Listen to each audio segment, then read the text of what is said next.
Samantala, ipinamalas ng isa sa pinakabago at modernong barko ng Philippine Navy na BRP Miguel Malvar ang kakayahan at kapabilidad nito sa nilahukang pagsasanay sa India. Kung ano nga ba ito? Alamin natin sa report ni Patrick De Jesus. 33 warship mula sa iba't ibang bansa kabilang na ang Guided Missile Frigate BRP Miguel Malvar ng Philippine Navy ang lumahok sa Exercise Milan 2026 sa India noong nakaraang buwan. Pero mas nakilala ang galing ng BRP Miguel Malvar dahil ito lamang ang tanging barko sa pagsasanay na nakadetect ng submarine sa isang combined anti-submarine warfare exercise.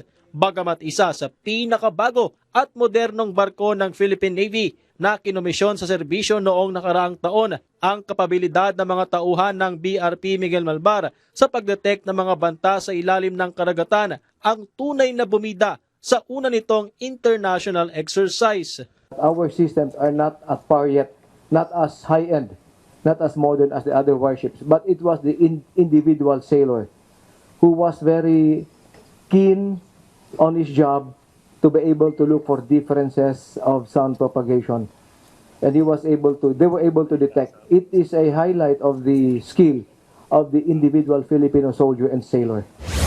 Sa isang totoong senaryo, muling sinubok ang BRP Miguel Malvar habang naglalayag naman noong March 7 sa Sabina Shoal sa West Philippine Sea. Yan ay nang itinutok sa barko ang fire control radar ng isang PLA warship ng China na naroon din sa lugar. Hindi nagpatinag dito ang BRP Miguel Malvar sa paraang propesyonal na pinuri ni AFP Chief of Staff General Romeo Browner Jr.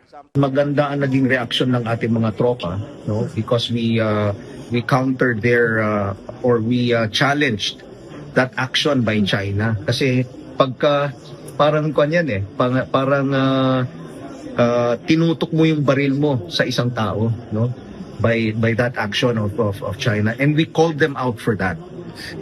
Nung nag-challenge tayo ay tinigil naman nila yung ginawa nila. Samantala, nagpapatuloy ang paglahok ng sister ship ng Malvar na BRP Diego Silang sa Kakadu Exercise 2026 sa Sydney, Australia.